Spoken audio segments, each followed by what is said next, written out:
ఇంతకుముందు ఫోన్పే ఈ విధంగా ఉండేది, ఇప్పుడు ఈ విధంగా అయితే అప్డేట్ అయింది. సో చాలామంది కన్ఫ్యూజ్ అవుతుంటారు, ఏ విధంగా అమౌంట్ సెండ్ చేయాలి, ఎక్కడ ఏ ఆప్షన్ ఉందని. సో దానికోసం వీడియోని అయితే కంప్లీట్గా చూసేయండి. దానికోసం ముందు ఫోన్పే ఓపెన్ చేసేయండి.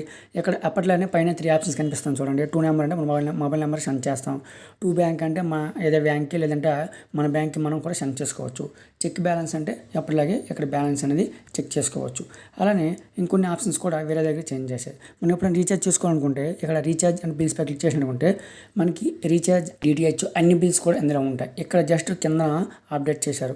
హిస్టరీ అంటే ఇందులోకి వెళ్ళిన వెంటనే హిస్టరీ మొత్తం కనిపిస్తుంది. అలానే చర్చ్ బటన్, చర్చ్లోకి వెళ్ళిన వెంటనే మనకి ఏ ఆప్షన్ కావాలో డైరెక్ట్గా చెక్ చేసుకోవచ్చు.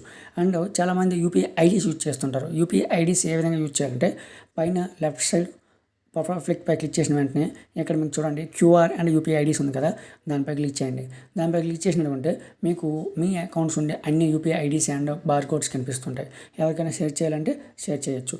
ఇంకా డీటెయిల్స్గా మీకు కావాలంటే ఫుల్ వీడియో చేశాను, కింద డిస్క్రిప్షన్ లింక్ ఉంది, లింక్పై క్లిక్ చేయండి. అలానే మీకు పాత ఫోన్పే నచ్చిందా లేదా కొత్త అప్డేట్ నచ్చిందా అనేది కామెంట్ చేయండి. అంటే మరిన్ని వీడియోస్ కోసం వీడియోని లైక్ చేయండి, ఛానల్ని సబ్స్క్రైబ్ చేసుకోండి.